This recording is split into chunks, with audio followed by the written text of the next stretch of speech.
Is that by the pool? Bartending seminar. Like anybody else, drink question, jokes, drinks, or jokes?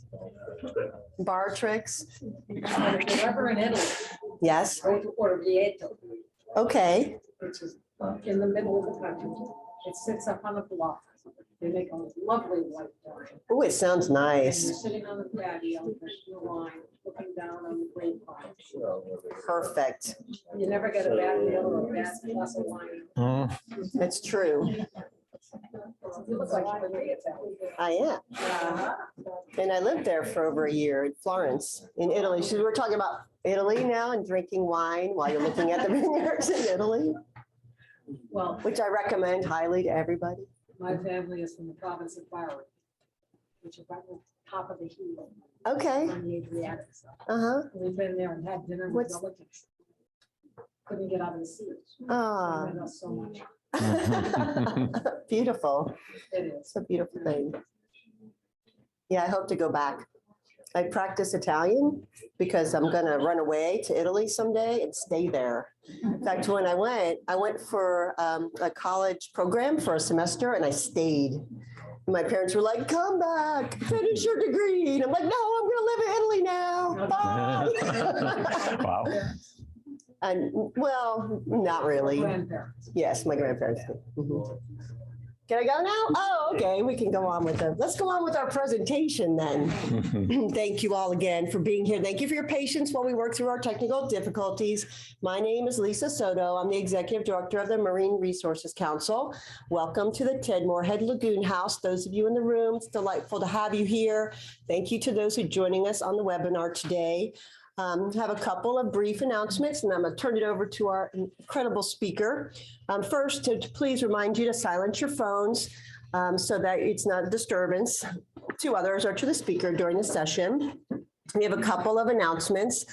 One is that MRC will be at Botanical Fest, which is a great event. If you haven't been, I encourage you to come, not only to come and see us, but because there's just an incredible array of vendors there with native plants and other types of plants, but the native plants are well represented.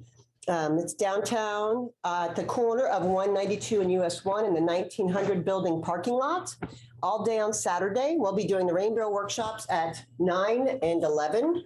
And I think we've created 200 or so we'll have plenty of rain barrels. If you want rain barrels, come and pick some up on Saturday. That's this Saturday, the 5th. We'll be there all day.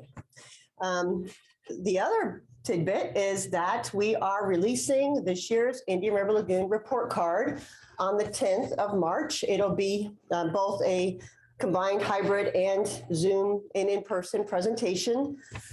Encourage you to register. It's Thursday, March the 10th, and we're doing it at the noon presentation again. We're looking for local partners, maybe those of you on the Zoom who are in other areas of the lagoon watershed. We're looking for partners to help facilitate and coordinate presentations throughout really our 9-county region. So get in contact with us if you have a venue and you're interested in partnering with us to release the report card locally. Also want to let you know that we are conducting this presentation with a couple of partners today. One is the Merritt Island Wildlife Association, Space Coast Audubon, and the Florida Historical Society, who are selling a manuscript in the back, and you can get it for a reduced price today, I understand, if you're here in the room. It's the history of Merritt Island National Wildlife Refuge, and it's available for purchase. So I encourage you to go back there and check it out, and you can get access to it today for a reduced price. And the funding for that, it benefits the Historical Society. So that's a good thing too. So without further ado, let me bring Charlie up here. Charlie Venuto spent 39 years as an environmental professional, primarily at Kennedy Space Center. He's been a part-time professor of environmental science at American Public University since 2010. He's current president of the Merritt Island Wildlife Association, former president of Space Coast Audubon, the science alternate chair on our own Save Our Indian River Lagoon Citizens Oversight Committee, and a member of the Brevard Nature Alliance Board of Directors. I don't know how you have time to do anything, Charlie, but I'm going to turn this over to you and let you take it away. Okay. Thank you so much for being here. Can we give him a round of applause? Lisa. Okay. Well, good. Welcome, everybody. And I'm very grateful to be here today to talk about a topic I've been working on for a while at Allan Cruickshank. One of the great things about doing a Crookshank presentation is that you get to display a lot of his photos. And what I have up here is one of his black and whites. Crookshank's goal when he was young to record all the bird species in America and take a picture of them. And so this is one, and it's kind of old. And if you look at, for those of you who are birders, you might notice on the side it's called wood ibises instead of wood storks, what we call them now. So anyway, so you'll see these throughout the presentation, and I hope you enjoy them. But before okay.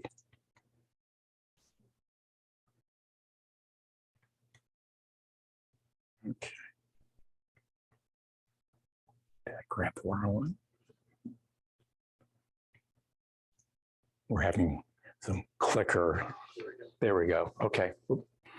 So anyway, Allan and Helen Cruickshank were really important to our area, as well as to what I consider transforming the conservation movement, which was typical, which we knew of, if you think about maybe Teddy Roosevelt and some of the programs under FDR and the Depression, and helping to transition conservation to environmentalism. And it happened here in our county, at least one of the places where this occurred. But we also have to put into play what was going on in the Kennedy administration when a lot of these things came to fruition. I do want to thank a lot of people and organizations who helped me through this journey to put this together. I did receive a few grants from my employer, American Public University, so I could do this research. But again, thanks to a lot of different groups that are on the chart. I won't read them to you, but there's been a lot of folks who, and I probably missed a few, who've been helping me and make this happen. So let's start. Who is Allan Cruickshank, for those of you who don't know? Now, let's meet our third team of challengers.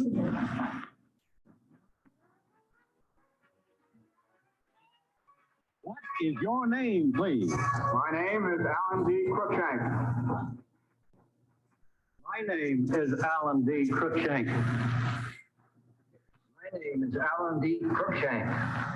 Follow along once again, panel, please, with your copies. I, Allan D. Cruickshank, am editor of Bird Counts for the National Audubon Society. We have just completed our 61st annual Christmas bird census.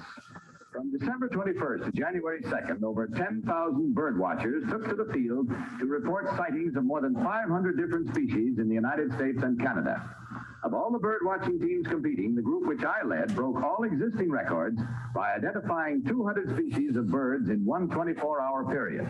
Among these species were familiar ones such as the robin, the catbird, and the crow, and many less familiar birds such as the warbled godwit, the ruddy turnstone, and the yellow-bellied sapsucker. Signed, Allan D. Cruickshank.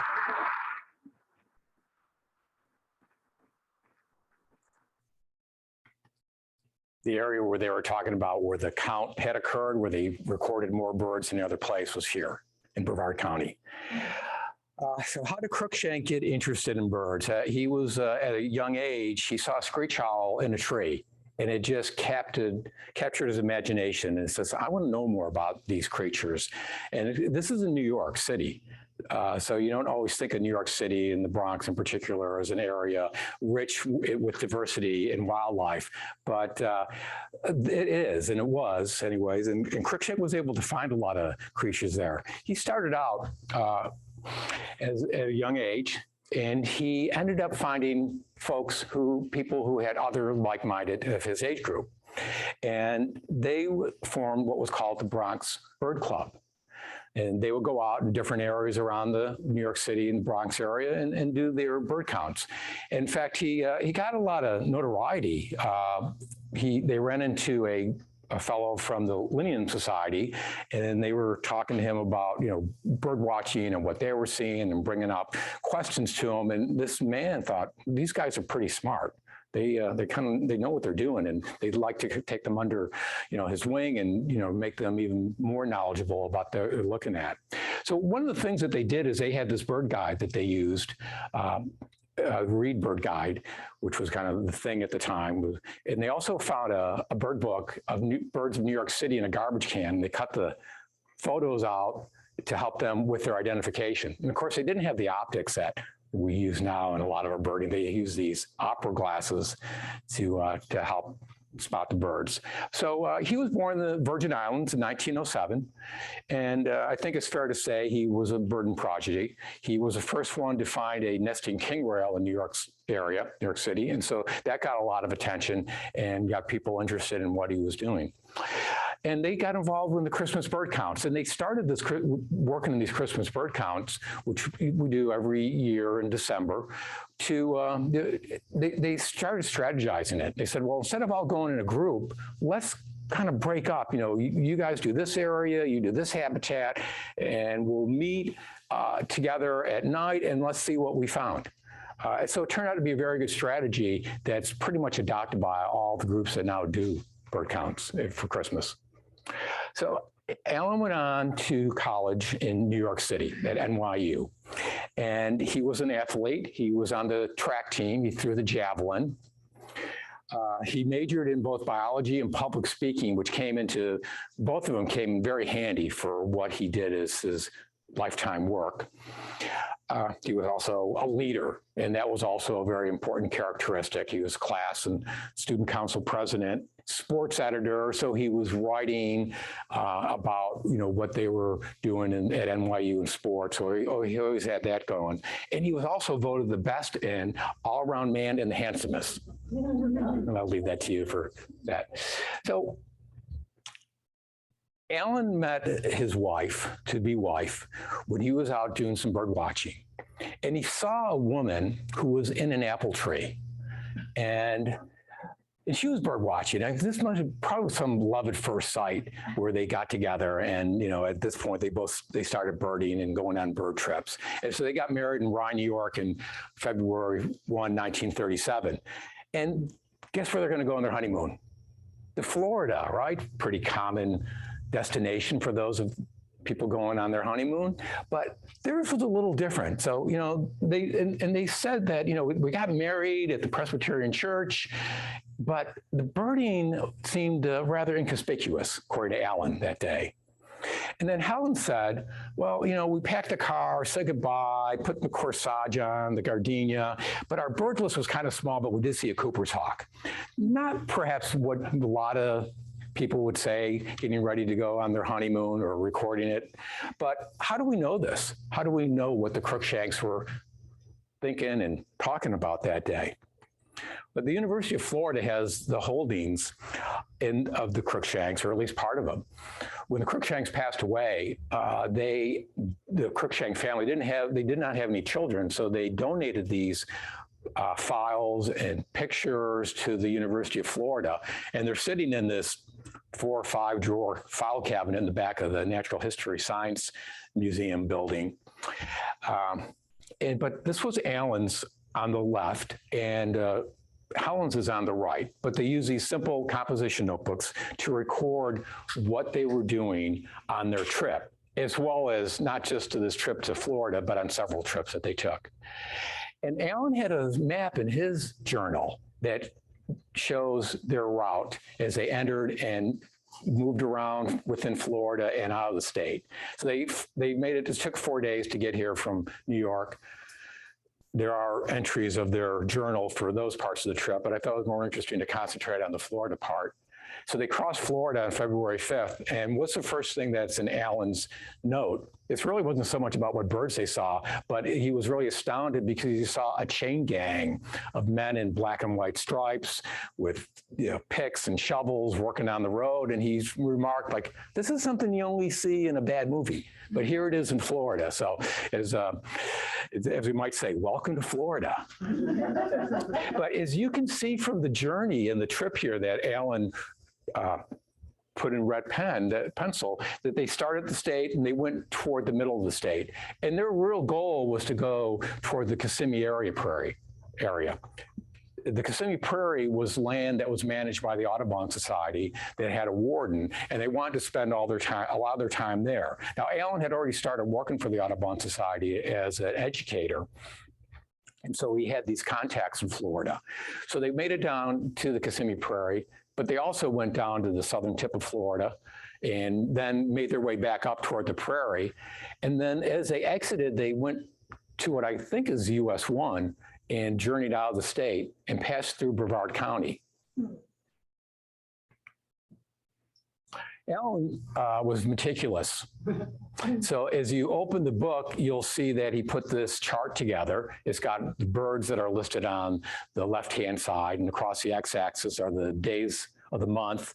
And within each of those frames, what would now be an Excel spreadsheet, he recorded the number of birds they saw each day.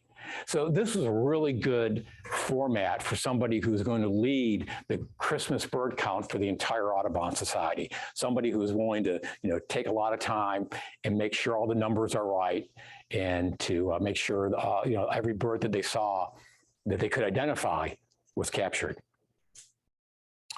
And, kind of reminded me that, there's been other naturalist explorers that have come to Florida. And the first ones of notoriety were the John and William Bartram. Now, John Bartram was the king's botanist, King of England. England was ceded from Spain, Florida. About 2 years later, the Bartrams came here to do some exploration. And they spent a lot of time in Florida. Of course, again, they had to come down here, make their way from the Virginia area, Pennsylvania. John Bartram was a colleague of Ben Franklin. And so they came down here, they did a lot of exploration, looked at plants, animals, waters, alligators, which some people thought were dragons. And I guess there was actually some drawings that one of the Bartrams did where they show an alligator and it's puffing out, it looks like smoke, it's water vapor, but it got people interested. And it kind of created, once their findings came back in kind of book form, a kind of a Florida fever. People wanted to come to Florida. And because at the time, the Spanish, as well as, of course, the Native Americans, they left a pretty light footprint on Florida. So it wasn't really till the English colonists came down that things started changing a lot. Helen Cruickshank edited a book about the Bartrams, and she made these statements in the book. And the book has several different stories that the Bartrams wrote about during their journeys. But I thought it was interesting because, she starts mentioning words, and this book is from 1957 about ecologist. Ecology wasn't a real common term in the 50s, and a lot of people were not really studying ecology. And then they also, and this is from the Bartrams, but they deplored the destruction of natural beauties that followed in the wake of white men. So, again, they're starting to develop this consciousness that, a lot of activities that we've engaged in has negative effects. So that's a little different, a little different than conservation in my mind. And she said in the book that every time I go into a trip, where the Bartrams were, I can't help thinking about what they've done and, kind of the groundwork that they laid. There's another famous naturalist who came to Florida too, and that's John James Audubon. Now, Audubon didn't come down here trail-wise so much. I mean, he did make a tour into the northern part of Florida. He did most of his through sailing.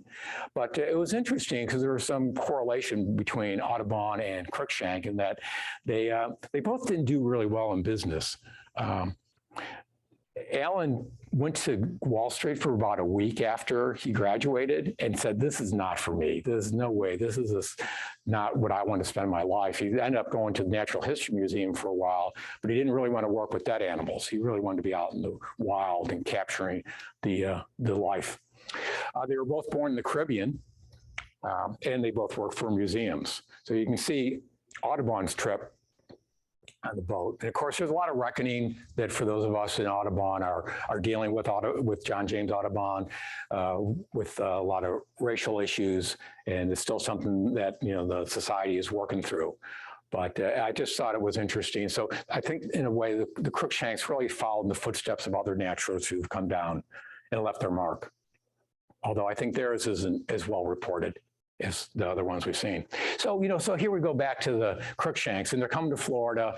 They are their honeymoon, and they've never been to Florida before. So they get to experience a lot of these things that for first-time people really, talk a lot about. They got to go to a orange grove and taste some, fresh squeezed tangerine and orange juice. And Allan wrote in his diary, like, wow, this is the best orange juice I've ever had. In fact, there's another entry where he drank so much at another stand, he got sick because it was just so good and he couldn't stop drinking it.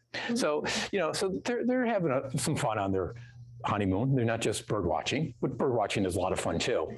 But they did finally make it to, the Kissimmee Prairie area where they ran into and they got with Marvin Chandler. Marvin Chandler was the Audubon warden.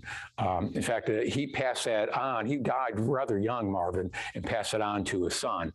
Of course, now this is better known as Kissimmee State Prairie Park. And but they went down there rather primitive. They got around through car, horse, foot, however they could get around to do some exploring. But it was very, as you can see, it was remote. It was a real wilderness. And Kissimmee Prairie retains a lot of those characteristics if you've ever been down there. And it's a great, huge piece of land that's been added to since the Crookshanks were down there. And you can see here's Allan and Marvin, going out in a boat, trying to find the perfect spot to get some great pictures for birds. So they were up to their knees in swamps and waterways, doing what they wanted to go do. So again, maybe not your typical honeymoon activities. But so while the guys were out on their boat or looking for birds, Helen did her own little journeys too. And again, the photos here that you see, they're all part of Allan's collection.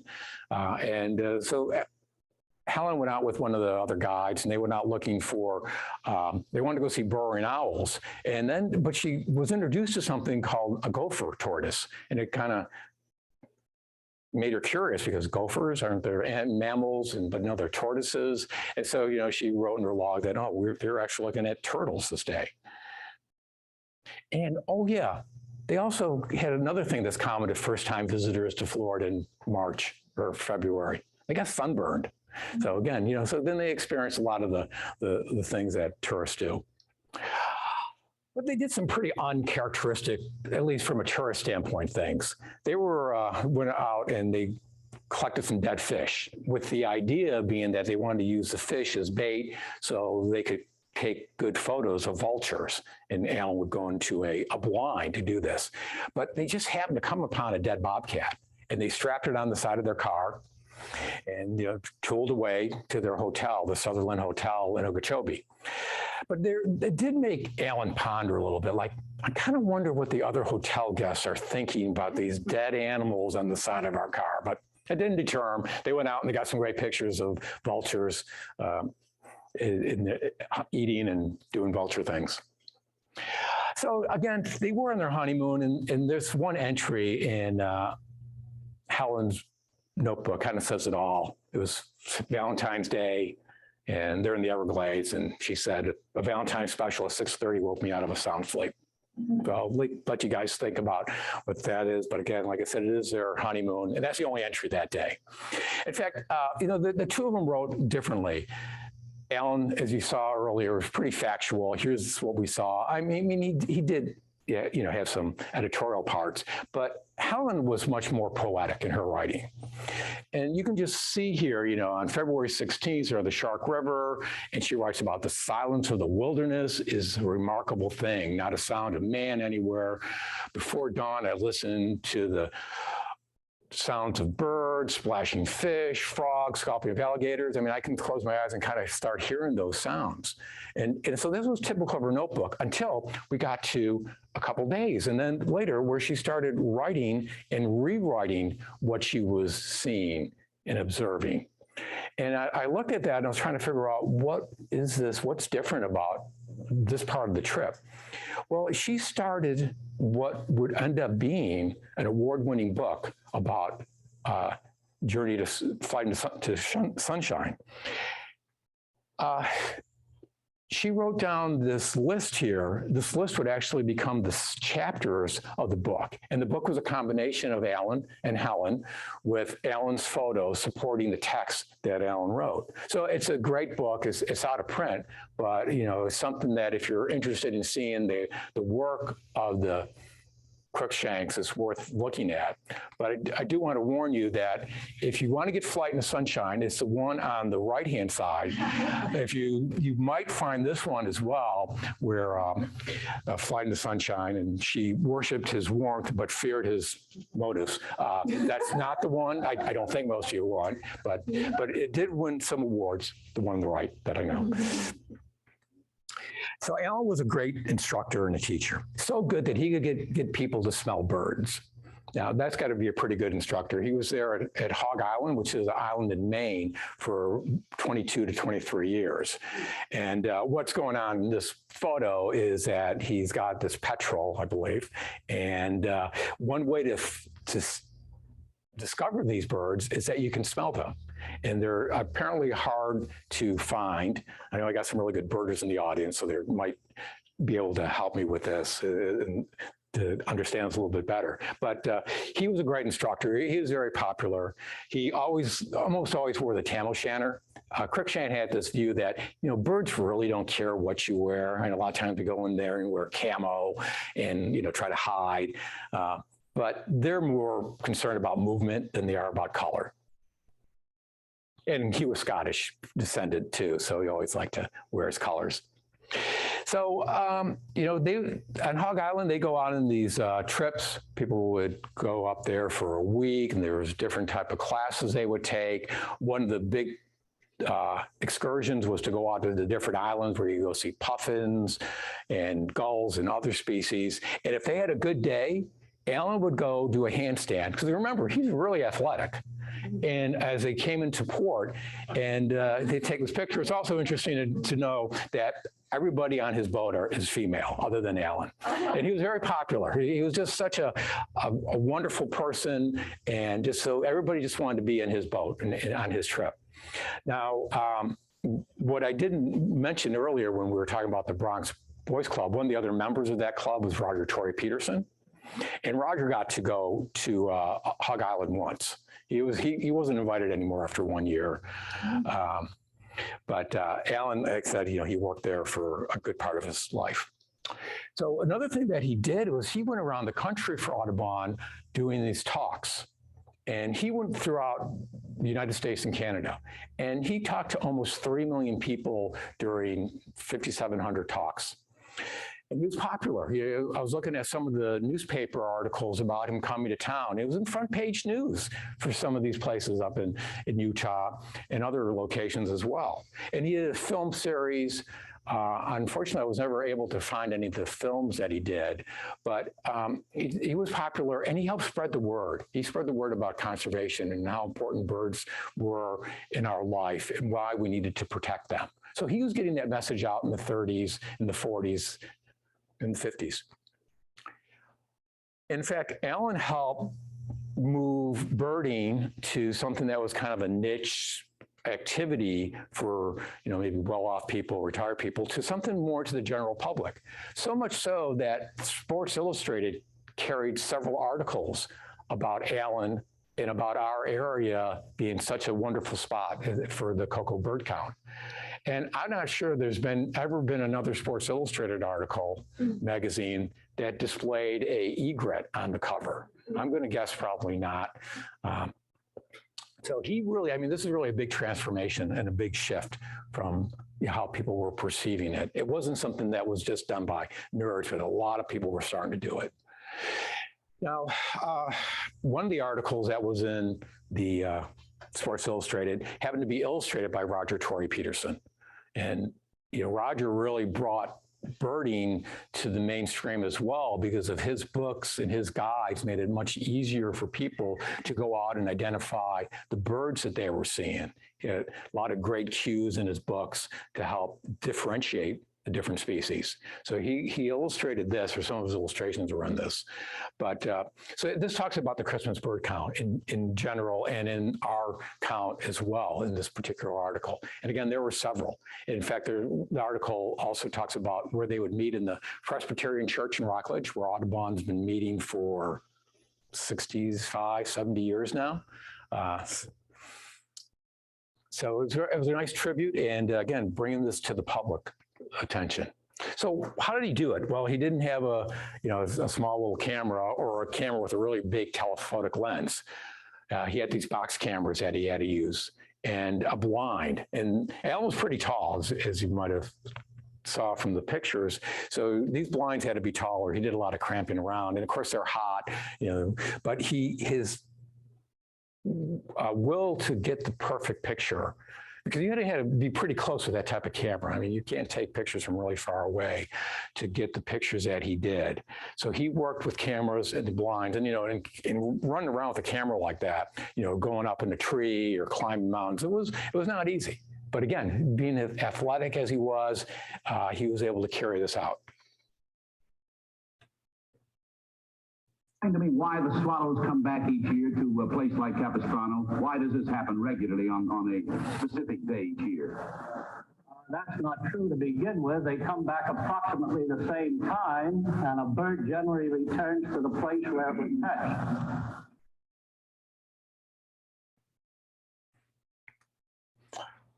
So coming here to Florida.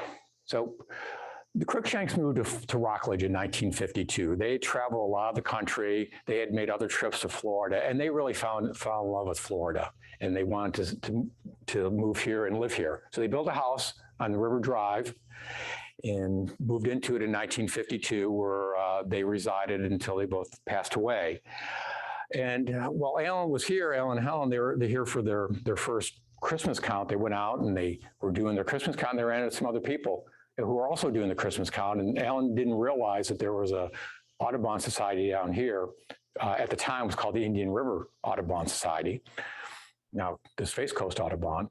And so they got together. And Allan saw the richness of this area and the potential that we could make this the #1 birding spot as far as the Christmas bird count goes in the entire country. So I think his athleticism and his competition also made him very competitive and wanted to go and beat the other counties that had other areas higher than Brevard. Now, he did have some really good help. So Roger Tory Peterson was one of them, but he was able to get scientists from universities and museums to come down here to Brevard County for this one-day count. So according to the literature, if you want to participate in one of Allan's counts, you had to go through a process. You had to get approved by Allan. And the notice in the Florida Audubon calendar says, okay, we've got a count coming up in Cocoa, and that's on the 28th. And there's another count, the Titusville count, which now we know as the Merritt Island Wildlife Count. They were both performed here. But, it's rigorous, it's going to be all day, and that's all true. But I did talk to somebody who worked with Allan when he was younger, Ned Steele, who was a school teacher in Cocoa, and he got to train a little bit under Allan. And he said, yeah, he was really tough on the outside, but when you talk to him and you want to do the bird count, he was pretty much obliging. But it was a tough day because those folks would go out at night to start trying to see if they could find owls, and they would spend the entire day in the field and come back in the evening where they would share the results of their counts. But this count got a lot of attention. So starting in 1955, Brevard and Cocoa in particular became the count with the largest number of species in the United States. So they were beating out San Diego. And the New York Times started covering these results. And you can see here, hey, 195 bird species, 196. They were up over 200 in some of the counts. So from 1955 to 65, Brevard County led the country in the number of bird counts. So, I think it's really important to understand the environmental baseline when we're looking at history and where we're at. So if we were here in 65, it's a very different environment There's not 200 plus species here. I don't care how long you look, you're not going to find that anymore. There's been too many changes and disruptions. But if someone comes here to Brevard today and they go across the lagoon, they see osprey, maybe some pelican, maybe some mullet jump, and they go, oh, this is great. But if we go back to when we came here, all of you has a different perspective, that baseline keeps changing. And it's really kind of, to me, important that we move that baseline back to the days when the Indian River Lagoon was a trout capital of the world, and which it was during this time, or at least it was according to the Chamber of Commerce. So again, this area was so rich and just so much different habitat that allowed this many species. So yeah, he had really good help, and they probably came up with species a lot of us wouldn't come up with, but it still speaks loudly to where we're at today compared to, these times in the early 60s. So you got to intersect this with what was going on in the country. So there's a new administration came into play in the 1960s. And really since Franklin Roosevelt was president, there wasn't a lot of movement from a conservation perspective. Truman had a little bit, Eisenhower, very little. And one of the things that Kennedy ran on, the New Frontier, it wasn't just about space. It was also about nature and the environment. So he had a Secretary of Interior, Stewart Udall, who was really probably one of the first high officials who would be considered an environmentalist. As part of the Democratic Platform Committee, they had people working on different platforms. And one of the workers on that platform was Rachel Carson. So you might have heard of her. She was a scientist, and she wrote a book that affected how we think about DDT, of course, Silent Spring. And Kennedy defended her when the book came out and she was attacked by the chemical industry. He did a kind of there's a little bit of a gap between them, but he did protect her, or at least stand up for the findings. They did a subsequent study to try to verify that what she found was indeed true. They countered the chemical companies. So the Kennedy administration was formatting, this consciousness. It was trying to redevelop what we had lost. Going back to Stewart Udall, he wrote a book that came out in 1963. And I believe the original had a prologue from President Kennedy. And there's a little snippet there from the book on the right-hand side, but he talks about the environment. So I really give him a lot of credit for advocating for the environment. And Udall went on, he served under Johnson and then did a lot of public work subsequently. And like a lot of programs under Kennedy, with the 2 years he had, 2+ years, they didn't get enacted until Johnson became president. Kind of like civil rights, a lot of it was really under LBJ that we saw the Civil Rights Act passed. And a lot of the environmental conservation regulations or programs were also enacted under Johnson. But one of the things that JFK did was different was he created a national seashore. It's not so much creating the seashore that was different, but the fact that he used federal funds. So instead of this being a donation from wealthy people or already federal land that was under the auspices of the Department of Interior or Agriculture, he was able to get Congress to set aside money for the national seashore. And they did other seashores, Point Reyes, Padre Island, Fire Hook, Prime Hook, National Wildlife Refuge in Delaware, just a couple of the accomplishments. But that's important to us too, because we have Canaveral National Seashore. But also, of course, during the Kennedy, we are now dealing with a threat, with the space race. And knowing that, Kennedy set us on a mission to go land a man on the moon safely and return him. So they needed to find a launch area. And there were several areas that were looked at, Hawaii, some of the islands of the Bahamas. And they came up with a good potential here in Merritt Island, because there was already a station at the Cape Canaveral Air Force Station. So they already were doing tracking. They had the tracking stations downrange. And the land was fairly undeveloped, unpopulated.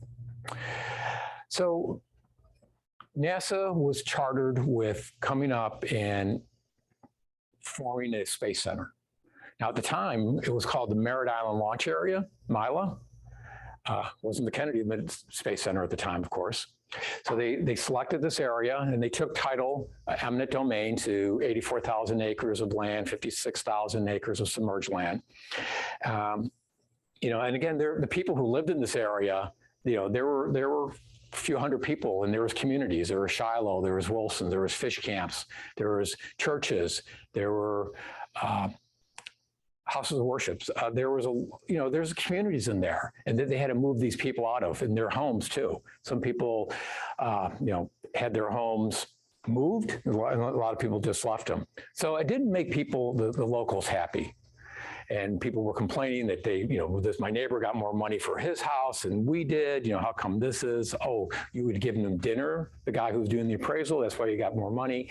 So it became quite a public relations issue. And one thing NASA's always been very sensitive is public relations. They always want to make sure that the public is aware, for the most part, of what's going on, and that we're doing good. Because NASA's has just one of those logos, and that people they find good is a positive, and that's something they've always been working on since their creation.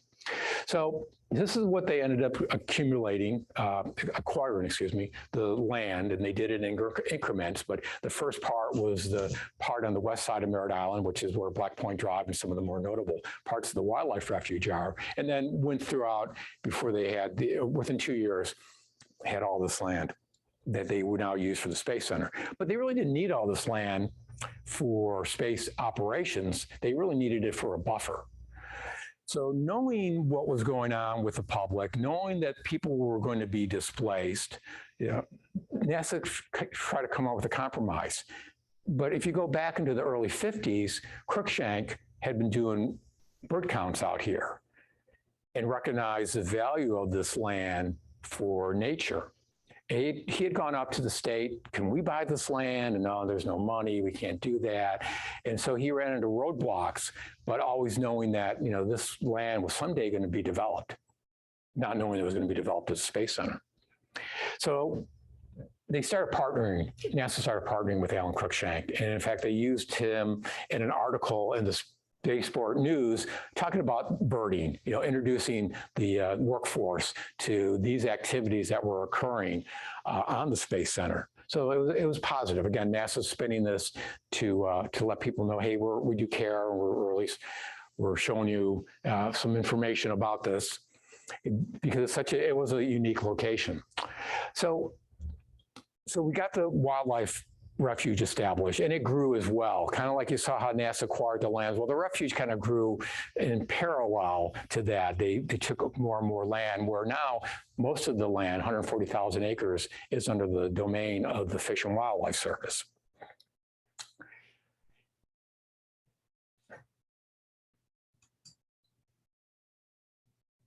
This is the end of a 5-day trip, which has taken us to Pennsylvania, dedicate the home of Gifford Pinchot to the cause of conservation, to northern Wisconsin, to Duluth, Minnesota, to North Dakota, to Wyoming, Montana, Washington, Oregon, California, and now we complete that swing here in Nevada.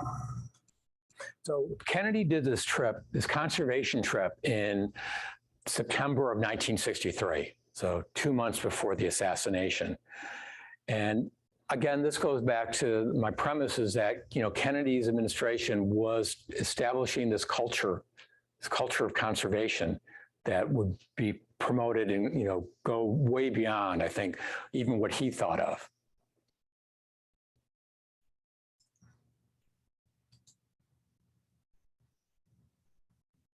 America the beautiful to be left for those who come after us. Robert Frost, the late poet, once remarked, what makes a nation in the beginning is a good piece of geography. Our greatness today rests in part on this good piece of geography that is the United States. But what is important is what the people of America do with it. At the turn of the century, two great Easterners, both Republicans, Theodore Roosevelt and Gifford Pinchot, looked across the horizon and realized how essential it was that here in the West that we save what we have before it's too late. And in the 1960s, in another time of change, I hope we'll still make the wise decisions for the future of this country. Sounds like an environmentalist to me. So Allan engaged in many battles to save Brevard County. Even after the establishment of the wildlife refuge, he knew there was going to be more. There were several ideas of how to improve the refuge. One group wanted to come in and they wanted to remove all the aquatic organisms from the lagoon and replace them with shrimp.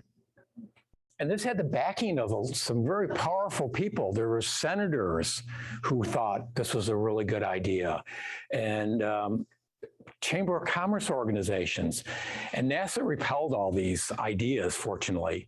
And in fact, it was really funny because the people who own the shrimp company said, we've got this special material that we're going to feed the shrimp. It's going to make them grow really big and they're going to taste really good. You can't pass this up. So fortunately, that didn't happen. Somebody had the great idea of putting a landfill with incinerators on the refuge, or a golf course and a graveyard. But there was also an idea in the port, in the jet port. Yeah, that was the other thing too. Lori Wilson, who was a county commissioner here, maybe some of you have been to Lori Wilson Park in Cocoa Beach, nice birding spot. She wanted to bring the failed spaceport that got vetoed by Nixon that was being built in Homestead and move it up to Brevard. They have this huge airport here and the wildlife refuge. And her thought was, well, is this the same noise rockets make? You know, how can that be a problem to the refuge? Well, of course, you know, jets go off a little more frequently than rockets. And again, they couldn't build it in Homestead because the National Environmental Policy Act and the environmental impact statement that went along with it said this is a really bad idea to build airport in the Everglades. And it's a really bad idea to build one in Merritt Island Wildlife Refuge too. So another thing, and so Allan fought against all these, as well as this last one here, the submarine basin that Lockheed Martin wanted to build, in a Trident Basin that would impact the waterways and the quality of our water and the wildlife. And he, you know, even though Lockheed did a study, said it's not going to be a problem, Allan said it so well. I said, oh, conservationists never die. They just get buried in pollution. And that's very close to near the day of his death when he wrote this. So here's a photo here somewhere, I think at Port Canaveral. And this was from one of the notebooks. I think it's from Allan's, you know, something that he had cut out and colored.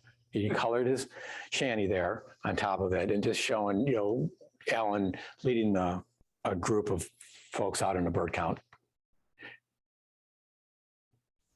Yes. And I thought I was the only one who would vote for him. I voted for number 2. Number 3 and number 1 bouncers were, I think, the best. But we didn't ask number 2 very much. And number 2's hands are very sunburned. And I figured you hold binoculars to look for birds. Good job by the panel today. 3 out of 4 anyways.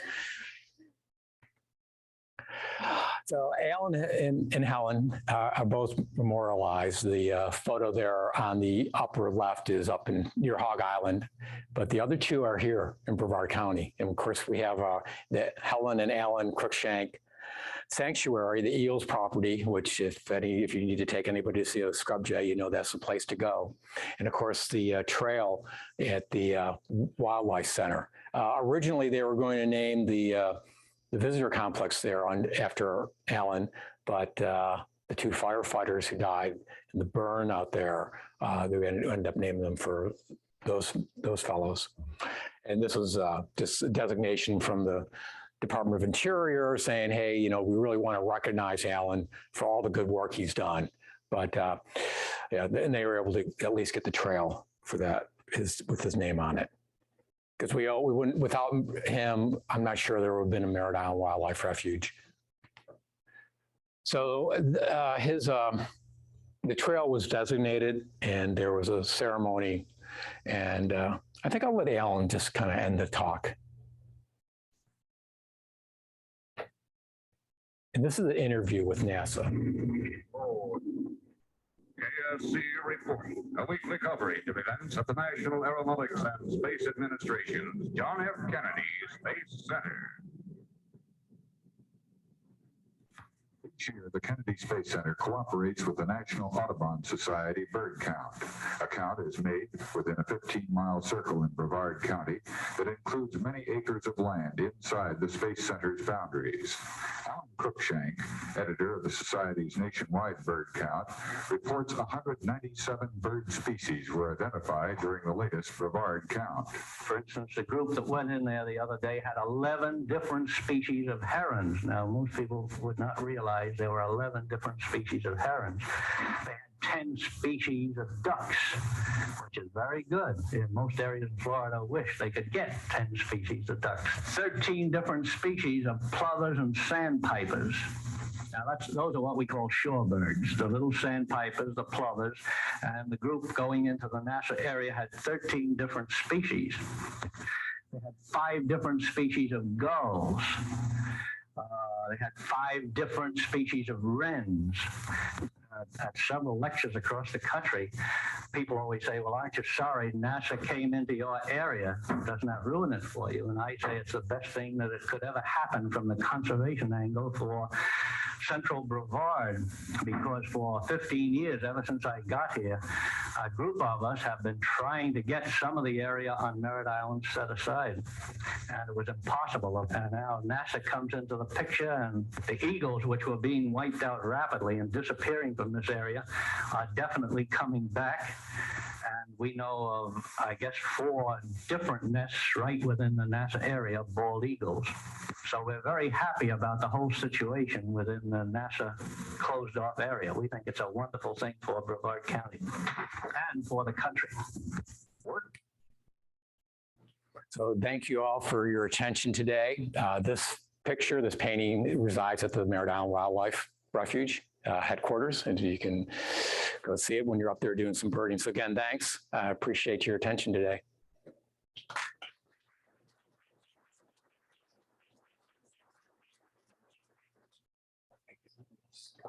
If anybody has any questions, I'll be glad to try to answer them. Yes. I think I remember correctly that you said when they did the count in the 60s, it was 190 species in one day. How many now?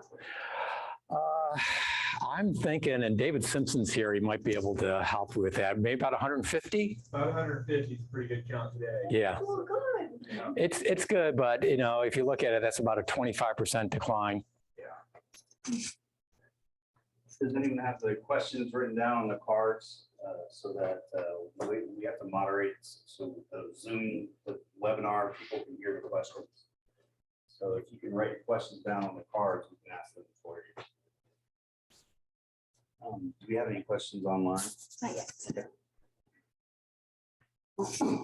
Does anyone have a question? I can bring a mic. Maybe this will work better. The question is, we were comparing different times and the bird counts, and sure, he had a lot of people here from up north helping him, but the binoculars are better now.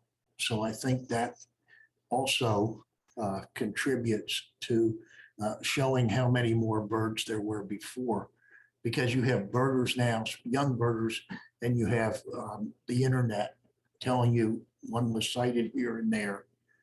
So in comparing various times, I think that you have to look at the technology also.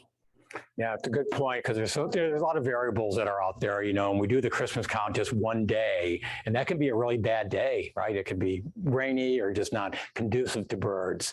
But I think if you look, the trend line certainly goes down. And we have better optics now, spotting scopes that people bring on the trip, binoculars. But I think it's fair to say that the reduction in habitat has also caused a reduction in the bird count. Charlie, one of the reasons given for canceling the 2022 Space Coast Birding Festival was lack of birds. Is that? So there was a lot of contributing factors that the board used to make that decision. COVID was a huge part.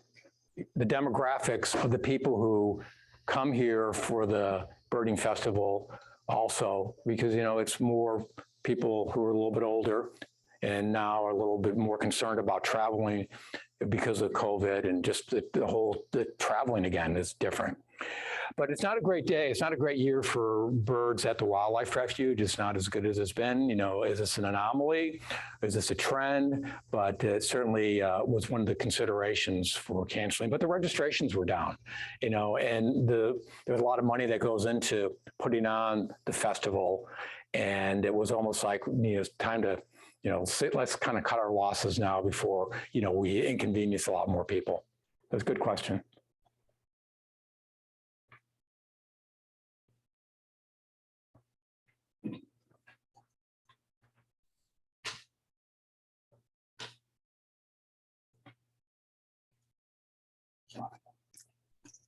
Right. This question comes from Zoom. We have someone saying that there are a lot of peacocks on Merritt Island. Are these included in the count too? Okay, so they're certainly a non-native bird, but if you go do a bird count, I know it's on my eBird list. So David, would we count a peacock? Yeah, there's two different ways of looking at that. You count every bird that's out there, and then there's the American Birding Association's official list of birds that we get our species total from, and the peacocks would not be on that list. So yeah, so I guess the answer is, you know, we wouldn't count them. If you're doing your own bird count life list, I would count them. The peafowl, they do seem to be expanding.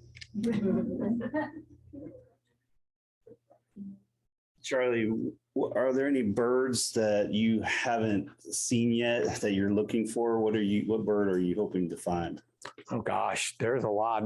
One of them, a friend of mine, are both kind of been looking for the northern shrike. Now that it's not going to be found here. It would be real extraordinary, but it's that we have a loggerhead shrike, but neither of us have been able to see the northern shrike in spite of our attempts. So we'll keep looking for it. Everybody has a bird that you're never going to find, even though, you know, you go out looking for it specifically. And that might be mine. Do you have any other questions in the audience, in the live audience?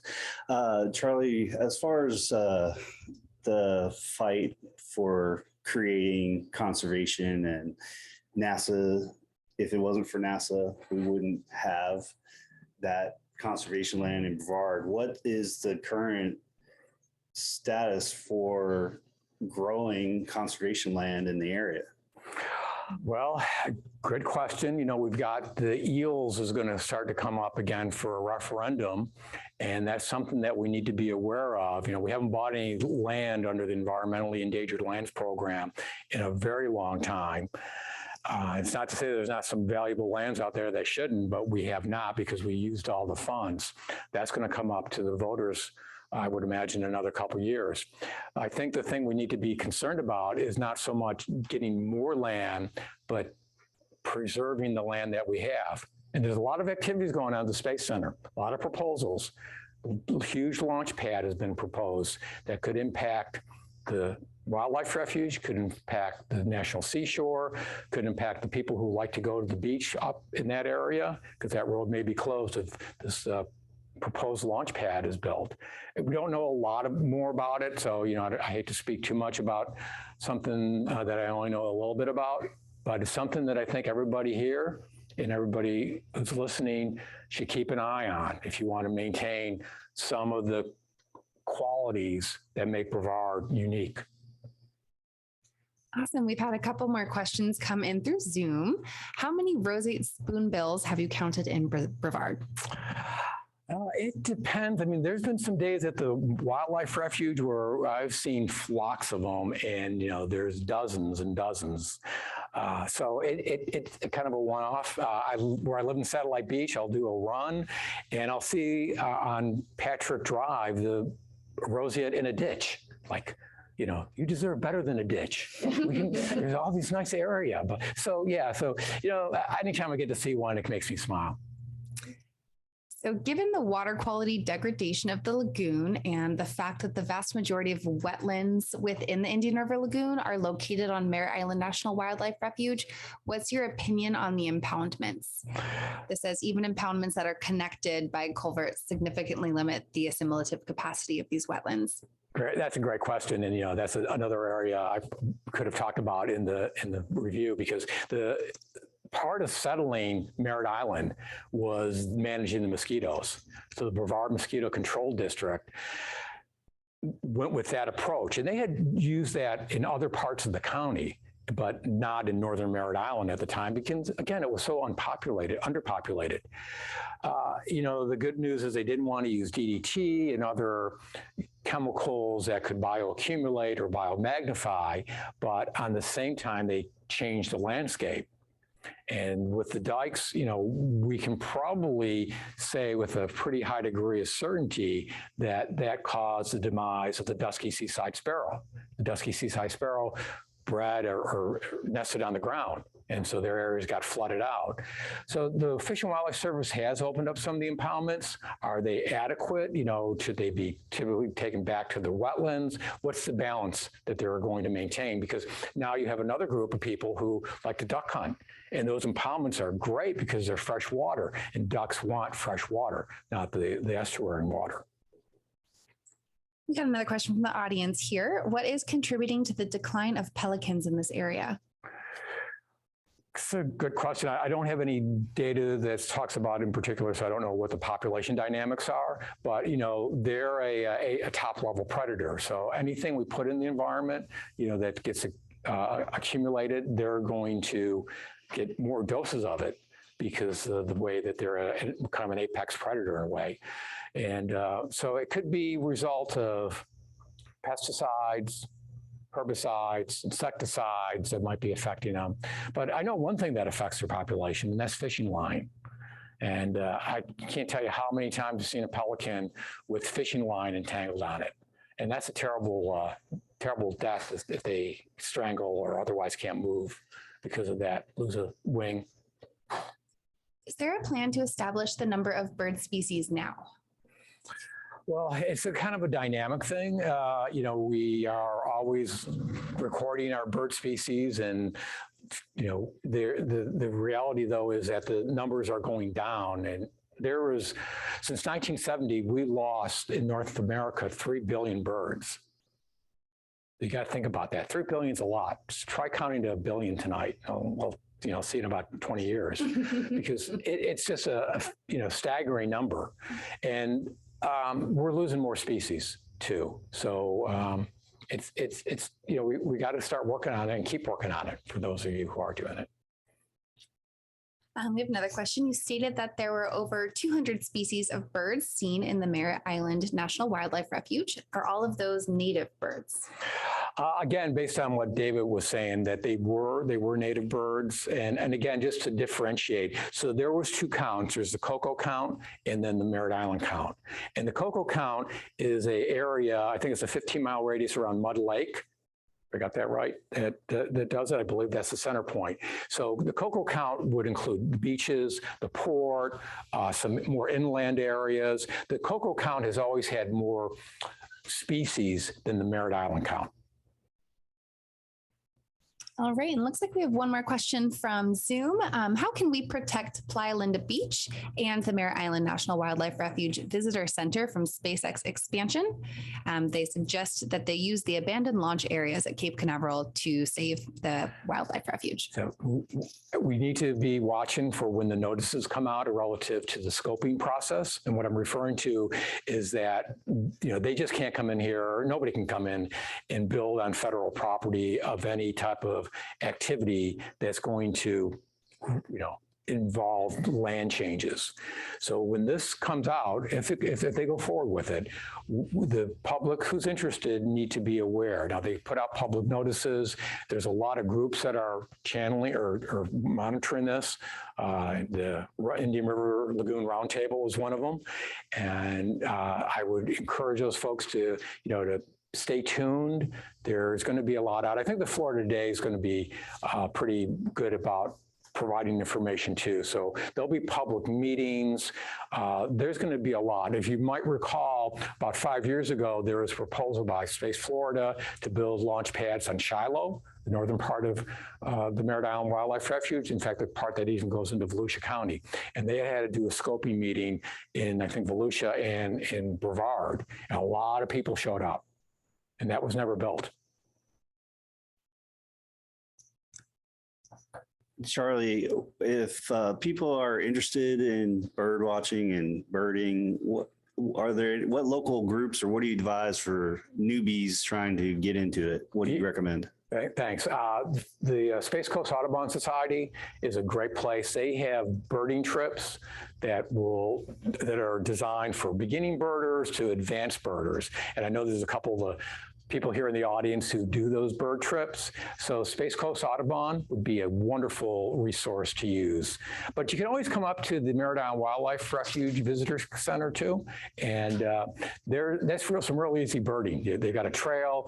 You're almost guaranteed to see something interesting on that trail, including a painted bunting this time of year.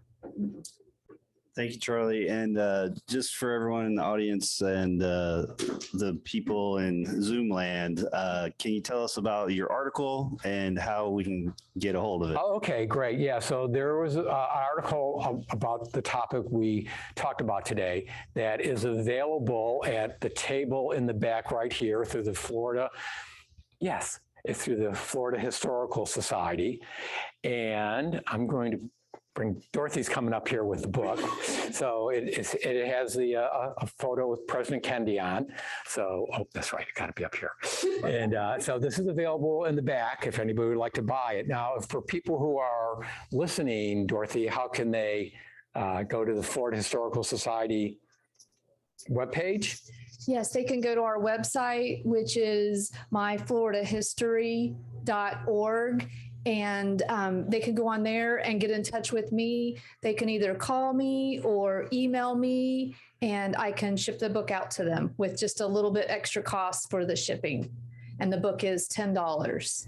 And it does help out the Florida Historical Society with all of our programs and education that we do at the Florida Historical Society. Right. So all the proceeds go to the FHS. Yes. Thank you. Any last questions for Mr. Charlie Venuto? Thank you, my friend. Thank you, guys. Enjoy your time and presentation. Thank you so much.